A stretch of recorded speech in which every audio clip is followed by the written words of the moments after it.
Hey everybody, welcome to the Fire It Up with CJ show. Today we have Andy Chaelff, and he is going to be talking about his book, The Last Letter, and a big trip that he's about to embark on very soon. So welcome, Andy. Thank you for having me. Yeah, so tell me a little bit about what inspired you to write the book and take this long journey from September to November. Yeah. Well, it's one of those things when you just sort of let life evolve and you surrender to it, things happen. Yes, I And know this that. is this was certainly a massive surrender. It started with I got married about like June 11th Hmm. last year, Hmm. and it was a fantastic time and wonderful. And these peak experiences, you tend to say, what would I like to be doing differently, or where do I want to experiment? Because you have the big high, and then you kind of go to that. Okay, where do I want to be now? Hmm. And so, of all things, I decided to write a book. And had you authored any books before? I hadn't actually authored. I'd written a lot, but I hadn't authored. Okay. I've worked in marketing for many years, so the writing you do in marketing is usually short and snappy, Right. and it's a very different way of, or articulating yourself. Okay, So got it. I just started writing actually, and Wow. I wrote on the honeymoon because we took a 2.5 month trip through Europe, and I had funnily enough, my iPhone. I wrote in my bed at 3 or 4 in the On the morning iPhone? on the iPhone. I think in all it turned out to be 200 pages of just Oh my it, gosh. it was three. It was actually three. It was three. Yeah, say 3 months altogether. And then in those 3 months, every morning I wrote for 3 hours, right before my wife Wow. would wake up. And then I'd read her what I'd written, and I could see how she reacted to what was written if it was any good, because she's Wow. very sensitive. So she could kind of look at me and say, I'm not that doesn't I'm didn't not touch me. feeling it. Yeah. Yeah, I'm not feeling it. If I'm not feeling it, go back and do another one, Do Andy. it again. And she pointed me in some funny directions. She said, I'd love to hear you talk about certain topics that I probably would have totally avoided, right? But she's like, Right. no, I actually really want to hear you share, what was going on inside of yourself at that time. So I Hmm. wrote that book, and in the and it was a funny surrender because I wrote it not necessarily knowing what it would become. Right. You just said let's allow and see how far it goes. And what happened was after it was finally done in all the draft phases, and I was sending it out, my mind was blown away because the people that I was sending it to asked if they could forward it to others. Oh, So wow. So and this is I actually to never. get the book published, and so you're Well, sending it to publisher. that was to get it published. But when you write and you write, it was a very intimate sharing. It wasn't. I didn't try to present myself in any way other than the raw humanity of life. And what I saw was a lot of people could quickly identify with that raw, taking, messing up all the time, and yet still having the spiritual journey, and not trying to profess to be anything unique or special, or Hmm. because a lot of times what I found or have found is that you get a book by someone after they've gone through this journey, and the journey, you almost idolize a person in a way to think, wow, look at where they've Yeah, I'll come. never get there, or Yes. like forget about it. I was just going to give up even before I approach the starting line. It's like, wow, if I have to get there, that's a real benchmark. Right, right. So what I did was I sort of dehumanized myself as far as I could to show really what were the emotionally difficult things that I had to go through, and then all the shame and all of the difficulty of whatever was so hard to overcome. Right? Wow. Even as I speak about it, it gets emotional because I connect in the writing. I didn't write unless I was connected to the emotion that was going on at Mm, those periods. So it was a very interesting writing process as well. mm. So, uh, I'm trying to figure out the chronology of this. So, you decided to write on your honeymoon, and what was Yeah. the topic of your book, and how do you see it interrelated, if at all, to your wedding? Well, this was the interesting thing was that not, part of my thing nowadays is really allowing the vulnerability. Yeah. I may cry as I speak because It's it's not okay. I easy cry all the to share time. some of the, but the whole gist of the, I'm not a real believer in marriage. I kind of see it as an arbitrary union that Okay. it's almost, I feel like the government has more control over me. I have to make decisions based on other people. So Right. I don't necessarily have that idea that I need to marry to fulfill an obligation to society. Right. Like, so, but I'm together with this incredible woman who I've been with for 10 years, and she's been married once before, so she didn't really have a need to be married either. But what happened was she was one day playing with my mom's wedding ring, Hmm. and my mom died, and I can share that's really the gist of this story, the last letter. But my mom died when I was 18 years old, Hmm. and basically don't own anything from my mom outside of that ring. Hmm. And when I saw her playing with it, it hit me like in a very in a like a level of wow, like all the suffering that I've been avoiding all my life, and because I didn't have the love that I had lost from my mother after Hmm. she died, was now in the hands of the woman that I loved. Oh, wow. And so that sort of was like it was a kind of like, it felt like a full circle moment because the book itself begins with my mom's death.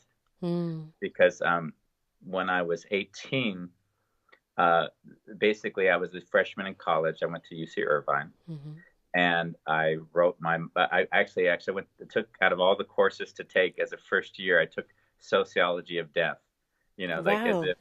as if that, and that was very much tied to my own fear of mortality and all of Wait, the this is, pain. you took the sociology of death before your mom's death, or? Yes, yes, I took it. Wow. Actually, I took it.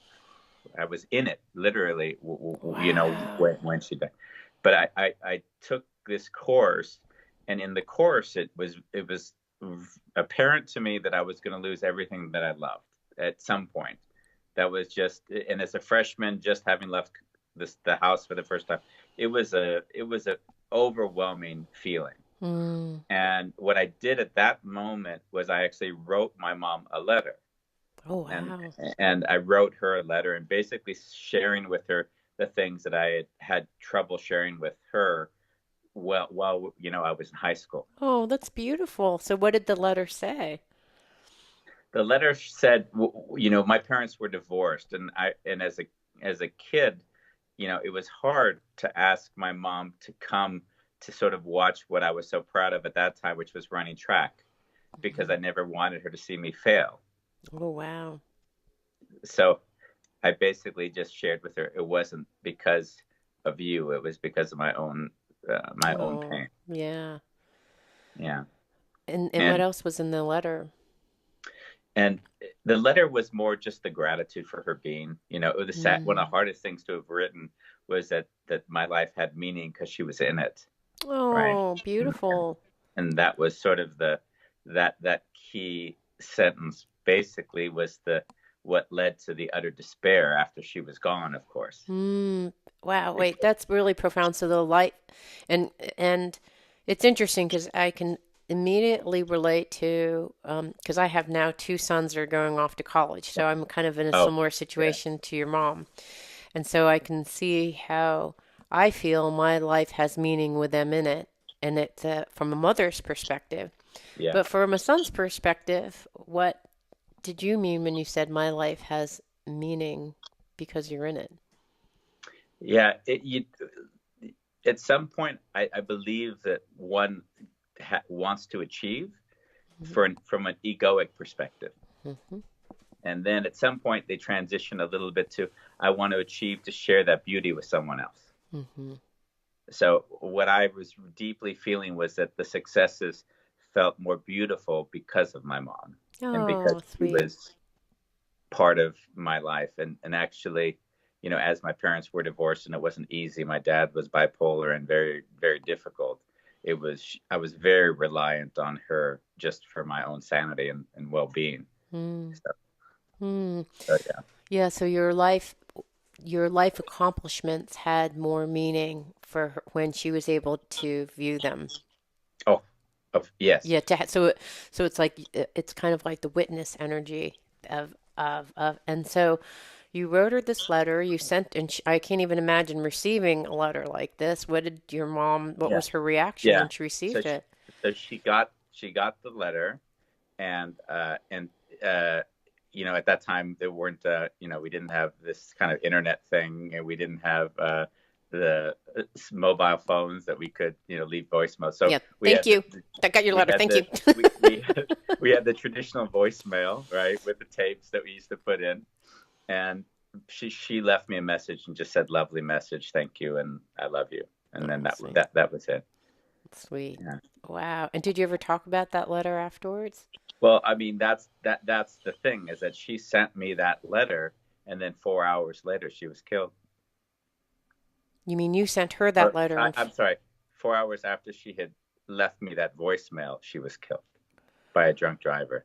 oh my God. Yeah. Oh my God. Wow. And and what was your what was your reaction after that? Oh, I Because mean, that single moment defined everything. I was at that point, yeah, 18, turning 19. It basically what I meant earlier when I said that I wrote to her and felt like life was only worth living because I could share it with her. The fact that she was there, not there anymore, was one of the most surreal experiences, because everything that mattered to me before was then meaningless. wow. Like, it was absolutely meaningless. So even to the degree that I was competing, I was a walk on the track team, which was a big deal for me at that Yeah, time, especially in Irvine. Yeah. and because of injuries and people not necessarily performing as well, I got to be on the team that was traveling and going to the big competitions in the conference finals. And in the conference finals, at that point, I did quite well and placed, which for me would, say, prior to my mom's death, would have been like a lifelong achievement. Right. But like, to sit to have achieved it and to have it mean really nothing to me was one of the most painful experiences, because then it was, now if this doesn't mean anything to me, if the one thing in my life that I imagine would be so incredible means nothing, then what do I want from this life? Wow. Wow.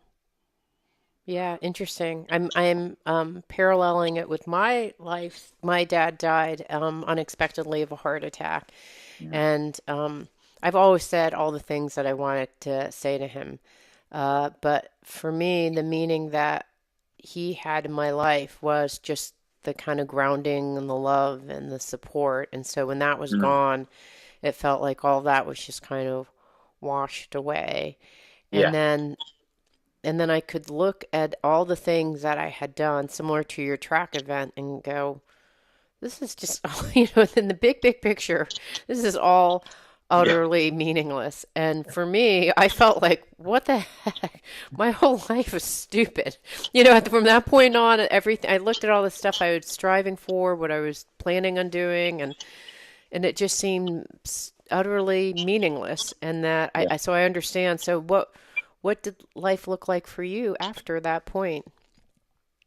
Well, the interesting thing is that if anyone has gone through something like that, you go through, like, all the stages of death. You're Mm, just, the denial, the anger. Just, it was, at that moment, I can only describe it as life was over for me. mm, Like, that's like, life was over. I can't say, you know it was hard. I just say it was over. There was just, like, suicide was actually, I didn't see it as a bad thing. It was just ending the suffering. It's right. like, it's hard when you try to explain that ending suffering but that's what it was. It was just Mm, endless suffering, just mm, suffering. And at some point, you have to make a decision. Are you going to stay there, or are you just going to reinvent yourself? mm, Because clearly the life, as it was, will never be.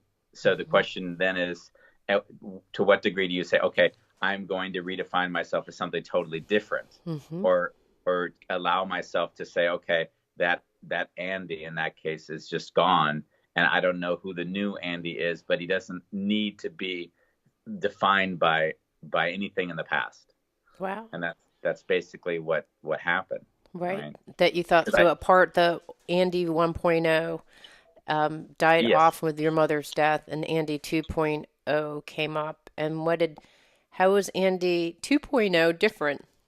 well, 2.0 was interesting because 2.0, there was still like I was still, just out of my teens, right? Yeah.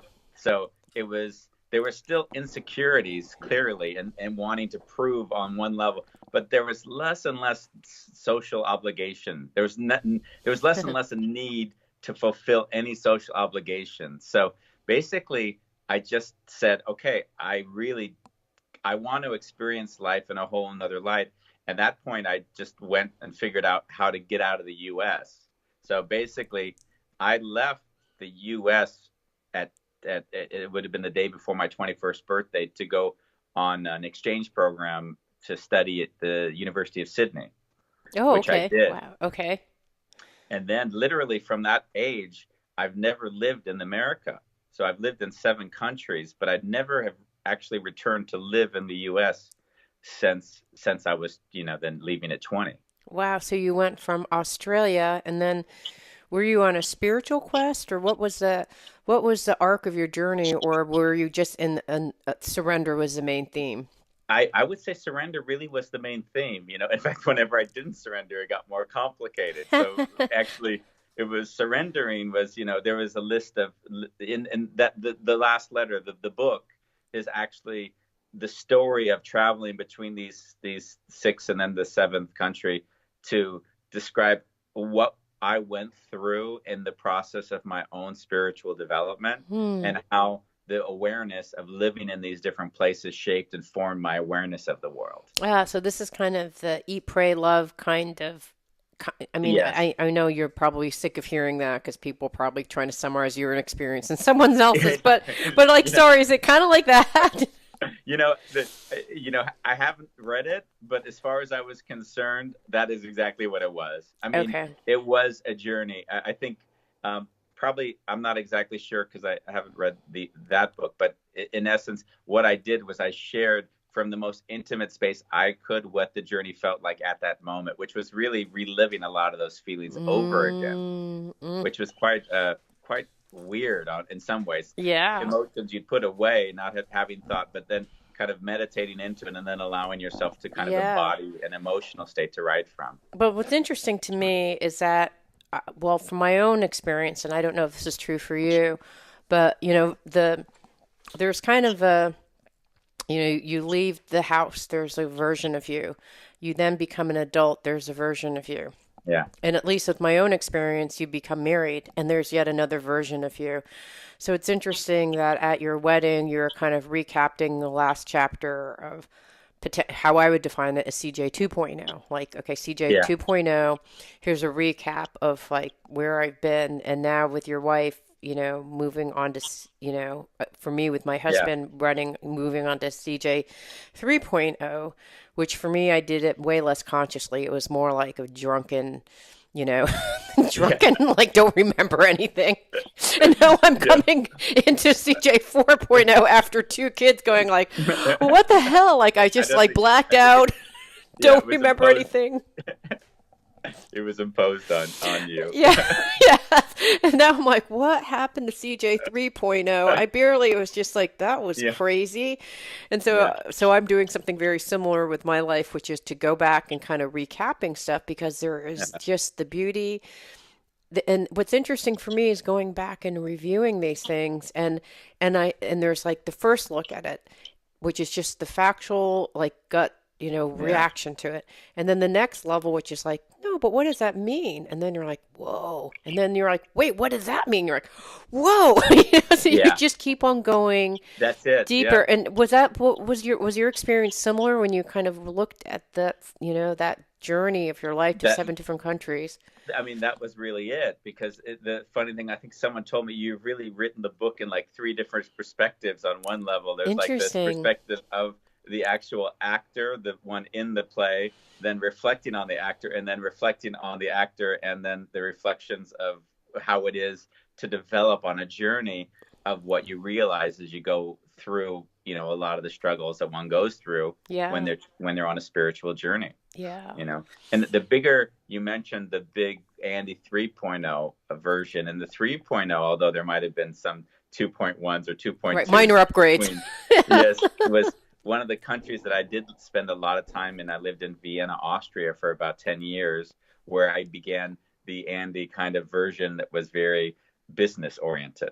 So Ah. I became marketing director of a computer company that was going public. And so I just took on this identity of a person who was so far away from the essence of who I really felt the person I really desired to be, right? Mm. In my deep heart. But basically my dad at that point had thrown me out of the house and disowned me, and I had no contact. So in essence, fear and pain was driving a lot of my life until then. So Mm. when that happens, you go for control, and if you find someplace that pays you well and gives you security, then those golden handcuffs can keep you for a very, very long time. Ah, so you were in Austria for 10 years with For this 10 years. kind of Andy 2.5 or whatever, Yes, yeah. some And version then of yourself that doesn't even seem familiar now. exactly. And then I met a man who was from the Netherlands, and he basically, I was at that point, I became responsible for trainings in the company that I was in Austria, and he was a loving bastard. I guess that's the best way you could put it. Like the Okay. Dutch, the Dutch people can be very direct, Ah, and okay. he had all of this emotional development work behind him, but he had this hard, like razor's edge. If you took a step left in avoidance, then I'm gonna hold you back. I'm gonna pull you back. If you take a step right in avoidance, I'm gonna pull you back. So he never let the individual move away from the journey that they may have tried to kid themselves that they were on. Wow, that's a beautiful thing.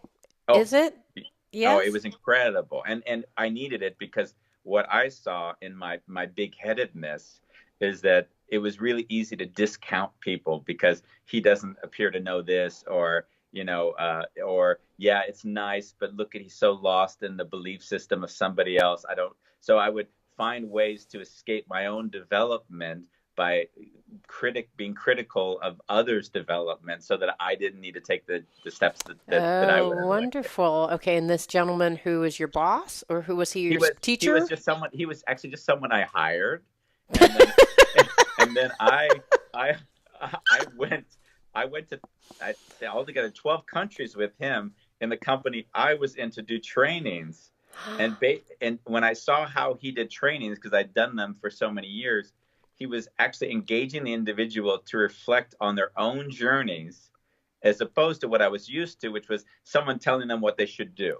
Wow. Wow. So in some was it so was he indirectly through his trainings coaching you, or did he say to you also like, "Hey boss, you need to get centered back into what He, was it?" I would say he was consistent. He treated everyone equally horribly. So So he was the one who kind of shifted you back into oh, like kind of like slapped you with the face of reality like, a "Listen, hundred. Andy, you're not on track." Yes, a Interesting. 100%. You're an imposter. You actually are. You say you're one thing, but you're actually something else. Whatever it was where he saw I had a limiting idea of myself that was keeping me Right. stuck. He just didn't. He didn't have any of it. Right, no filters. Thank goodness. None. Wow, None. that's a incredible gift. It was an incredible gift. And what happened after that was I literally sold everything I own. I quit that job and I lived in his attic space just to re- just, just just to have a life do over. He's like, actually, I changed my mind. Get the hell out of my attic. Go back and take that job. Whoa, Yeah. that is serious. Oh Yeah, that my was serious. goodness.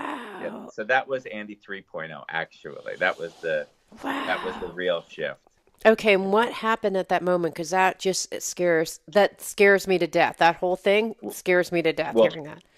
what I did was I said, Andy, I never wanted to be dependent on money because what I saw was that with money was compromise. Like, oh, if I need something, I'll compromise my values or the things that are important to me and just somehow just justify it in some form. Mm, And basically, I just said, I will not be working for money. Like, I will mm, decide how I want to work. And if I have to eat less, or if I have to like not live mm, on a standard that I was used to, I was not going to compromise it. mm. And that's Wow. basically what we went on that journey together for 10 years, he and I. Wait, you lived in his attic for 10 years? Or are you saying, Oh, no, no, no, no. I lived in the attic for maybe a year, year and a half until we got kind of adjusted. And then I moved into another space, which was a bit shoddy, but it was an upgrade. It had its own bathroom. So I right? didn't have to like, go to crawl down 3 flights of stairs to go to someone else's bathroom. Wow. Okay. So I want to go trace all the way back because a lot of this does relate. You said the theme is surrender. Yes. So, and you said when you didn't surrender, that's when you had the hardest time. So, what did surrender look like to you, and how did you know it was time to surrender? Like, what were the cues that you're like, yeah, Mm. You know, yes, um, if I hear myself walking away from pretty much anything, quite frankly, yeah. and then I know there's something lingering in the back of my brain that doesn't want to be dealt with. Mm. Like, I'm really clear Give on me an that. example so I understand what it feels like when it's walking away from something An for you. example would be, let's say, for instance, if I'm hurt by someone, Hmm. right? Not to start to, if I hear any voice in my head that goes into blame Yeah. or into trying to defend what I think I did or didn't do or should or shouldn't have done, then I'll go directly back into the emotion of it. And then from that space, speak vulnerably with the individual. Got it. Okay, Yeah. got it. So for you it's always it looks like denial. Like for me what it feels like when I hit a Uh-huh. surrender point, it's like resistance. I'm like a battering ram. Boom, boom, boom. The wall just doesn't move. I'm like, "Hey, before you just run into the wall again, perhaps you should think Yeah. whether it makes sense to run into the wall again." That's what it looks like for me, but for you it's denial. Interesting. I'm trying to piece together my head. There's basically when I'm thinking, my brain is pretty scattered. Okay. So when you speak and use those terminology, I can immediately identify with that. Yeah. You know, Yeah. it very recently with the cover design of the book that will be out soon. This whole, I mean, this the title of the book didn't exist 4 months ago. Wow. The tour didn't exist 4 months ago. Okay. So literally in the last 4 months, there are 60 locations that I will be giving sessions in that just transpired in those months. Wow. And Wow. I 60? know What the heck, man? that that's what I was just Wait, the and other do you day. have Cause an agent or did these just no, I mean manifest out of like the ether? that's what I'm. No agent. There's me. There's You Andy. sitting in Alaska No, manifesting yeah. 60 tour events. Oh my God. That's so good. Well, it's kind of wild. I didn't really, when you're so busy just doing this Yeah. and that, you don't even think what's happened. And now it's done. Wow, there's like 60 locations. This is absurd. Like I can't quite understand how that happened in that time frame. Yeah. But that was all the surrender. Everything was flowing and it just happened. And I sent you an email and you said, "Oh, sounds great. Let's see." Right. So there was a lot of, my wife says, "Andy, all you do is you kind of chum. You just throw it in the water and whatever the fish come, then that's great." And then there were a lot of fish that came. I wasn't the Yeah. only like Yeah, and then moronic fish that came to to nibble. and then what was really interesting, like basically a lot of people kind of filled the map. I drew a line. I said, "Oh, this is the line I'll be traveling, right?" And then I said, "Wow, that's a long drive. Where are there bookstores that are so I don't need to drive 16 hours, maybe it's 8 or 4, And then I just sent off 3 or 4 emails to the bookstores in that area and said, "Hey, I'm coming through. If you'd like, it's free.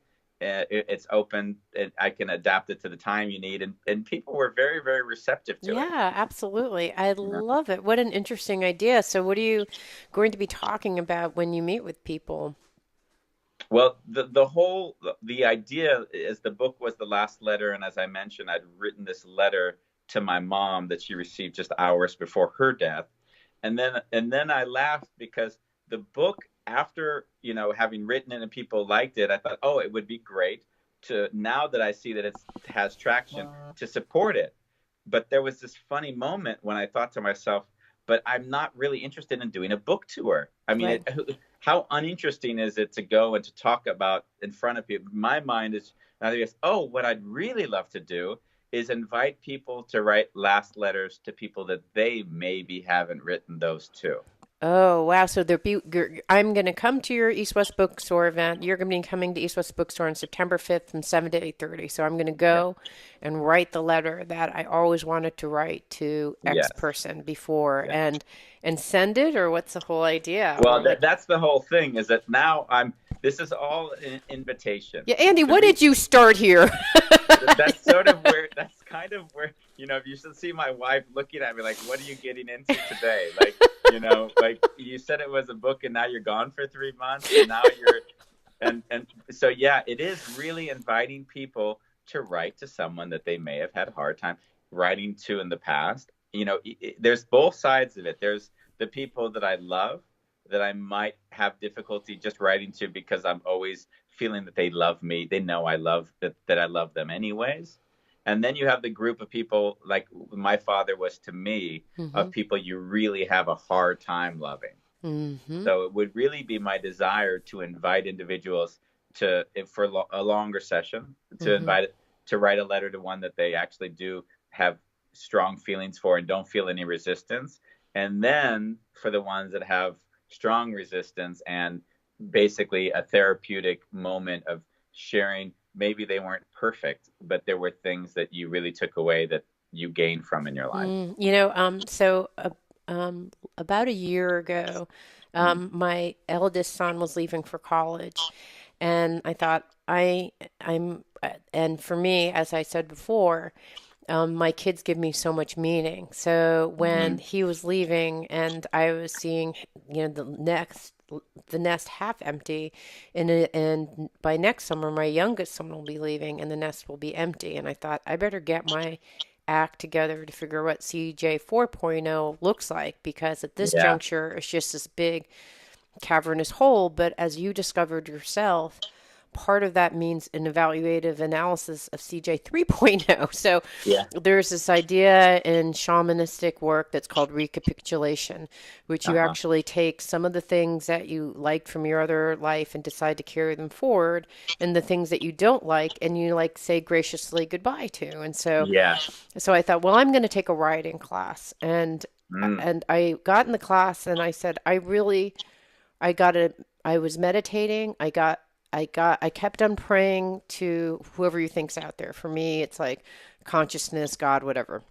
I Yeah. kept on praying, what should I do? What should I do? And I kept on getting, it's like, what would be in the highest and best interest of myself? And I heard writing, and then be like, okay, so tell me, what should I do? What could I do? And they're like, writing. I'm like, okay, so tell me really what you really want me to do. And then finally I thought, no, you're just an ingrate. If you go around just like praying and asking, and then you get an answer, it's like that one thing And then about, you're like, yeah, it's like can you the write the joke. essay for me? Yeah, exactly. The joke about the person who's like, they're like, well, God, please save me, and they're on the top of a roof, and like God sends a helicopter and all the stuff. And they're like, well, God, same kind of thing. So then I Yeah. thought, either you better get writing or just stop asking, because it's just rude. Yeah. So I decided to write. And when I was writing, I was really hard for me to write. But when I wrote letters, it was so like everything just flowed. So I wrote a letter Mm. to my son, and I wrote a letter to my Nice. deceased dad, and Yeah. to just, I guess, echo your idea, is that the power of that idea is that there's just so much. It's just generated in Yeah. writing that letter, and it's such a catharsis. at least for one person. I hope two people, but at least Yeah, at least for me, it was yeah. the catharsis I of mean, yeah. the one thing I know is in the writing, you'll also see where you yourself haven't come to peace with certain things. Yes. It exposes Yes. itself very quickly, of course. Well, I've been Yeah, trying to write about my dad's death, and so what happens is I write it, and it goes in like these like weird directions. And I go, and then I'm like, okay, I can't even write this anymore. I can't finish this letter. I can't write it. yeah, And then I start writing another thing, and it goes in some other direction. And then I'm like, wait, didn't I write something before? And I'll read the two pieces, and they're like pretty similar. Like I'd say yeah. 60% similar. And I thought, I'm just like a raving lunatic repeating these same stories You know what I over tend to and see over. there? Yeah. What I tend to see is that in the repetition of a story, it tends to come from an emotion that hasn't been released in the actual Oh, undercurrent of yeah. the stories. So I tend to Yeah. ask the people like, what is it the thing that's hardest to admit, or how if you had the chance to say the thing that would be closest to what you're feeling, what would that look like? Yeah. For me, that the answer would probably be that it means nothing. You know what I mean? Like you're trying to make meaning out of all these things. And for me, I'm a meaning maker. And so Uh-huh. probably the thing I don't want to admit is that the whole thing is Oh, meaningless. oh Because then wow. it's like, oh Lord, now Lord help me. You know, like so. Yeah. But I bet that's at least what came to me intuitively. So I think that's really interesting. So it's And then from a coaching perspective, not that we would go there, but at least yeah, I would share with you that what I would usually invite people to do in that situation is it is meaningless and it's okay. yeah, yeah. It's funny. There was a gal in the writing class that I have that came to the Mm. recognition that life is meaningless, and it really perturbed me. But then, Uh, and I think that must be why, because on some level, there is the Tao of life, which even with, the best, meta scoping out perspective, you just can't possibly understand what the meaning is. And sometimes life is seemingly meaningless. And to yeah, just be able to say, yeah, it's meaningless. Your mom got hit by a yeah, car. Why did that happen? Why did it happen right then when you were taking an intro to, sociology and yeah, death? Why did that happen right before she could see you, get that, why? yeah, And sometimes there is no why. There's yeah, absolutely no why. There's no freaking yeah. why. That why will lead you down some dark holes that don't actually have any answers. I know, but like that's the thing that I probably don't Yeah, want to admit. And yeah, but it's interesting. I'm glad that you asked that question because that is the power of writing a letter because you just kind of I yeah, guess I keep on hitting some circuitous path because what I'm hearing you're proposing is that there's something that I just don't really some reality that I don't really want to yeah. really recognize. Okay, well, we'll see if now knowing what that is, if I can Uh, finish that freaking article because it's taken so long.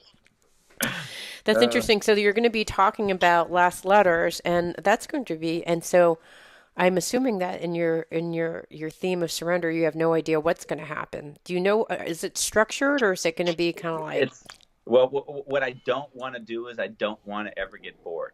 So I myself do not. I mean, if there's anything, if I feel that I'm doing a repetition of this over and over again, then it'll become, in the words, meaningless to me. okay, got it. So it's not a selfless act. Actually, I want to be there with people and I don't want to impose on them. I actually am inviting them to meet one another wherever I see them willing, able, capable of connection. So I mean, I've done my best to move into environments that would traditionally be maybe spaces I wouldn't go to. Right? Right. I've been dying to get into a prison, which has been a harder than I had expected. But I'll be going to an old folks home and into schools and into some unity churches around the states. Mm.